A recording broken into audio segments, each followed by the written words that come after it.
এখন নিয়ে আসলাম MT-15 V2 BS6। এটা হচ্ছে এখন আমার কাছে আছে। সো এর আগে এমটি আমি চালাইছি, বাট কখনো এত সময় নিয়ে চালানো হয় নাই। আজকে একটু এটা নিয়ে ঘুরবো এবং বলবো কেমন কি বিষয়, আমার এক্সপিরিয়েন্সটা একটু আপনাদের সাথে ছোট করে শেয়ার করব। ওকে, তো এর আগে যেহেতু V3 চালাইছি আমি, V3 এবং এমটি দুই বাইকেরই কিন্তু সেম ইঞ্জিন ইউজড এখন পর্যন্ত আমি যতটুকু জানি আর কি। সো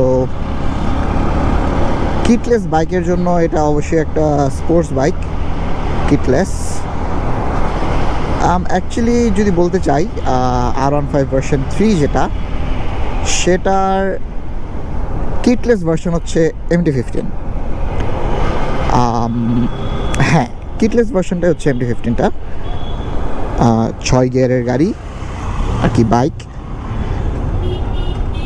সিটিং পজিশনিং বলেন, কন্ট্রোলিং বলেন, ব্যালেন্সিং বলেন, অনেক মজার। আর মেনলি এই বাইকটা হচ্ছে সোলো রাইডের জন্য। যদি সোলো রাইড করা যায় তাহলে মজা আছে, সোলো না থাকলেও সমস্যা নাই। যদি ডাবলিং ভালো রাইডার থাকে চালালে মজা পাবেন, কজ এটার সিট একটা হওয়াতে আপনার পিছনে কেউ আছে কি না সেটা বোঝা যায় না, আপনি আপনার সুবিধা মতোই চালাতে পারেন, সমস্যা হয় না। আচ্ছা, তো যেটা বলছিলাম যে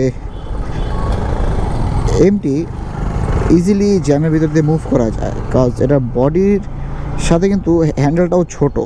হ্যান্ডেলটা যে খুব বড় দিচ্ছে তা না, দেখে বড়ও লাগতে পারে যে বডি থেকে অনেক বেড়ে গেছে, এত বড় কেন হ্যান্ডেল, বাট না, বাইকের তুলনায় হ্যান্ডেলটা একদম পারফেক্ট, কমফোর্ট আছে, চালাতে কোনো অসুবিধা নাই। কিন্তু হ্যাঁ, যারা ফার্স্টলি 3 পার্ট হ্যান্ডেল চালাচ্ছিল তারা যদি এটা চালাতে যায় তখন একটু হয়তো বা অন্যরকম লাগতে পারে, যে আর হ্যান্ডেল এরকম কেন, এরকম লাগতেছে কেন।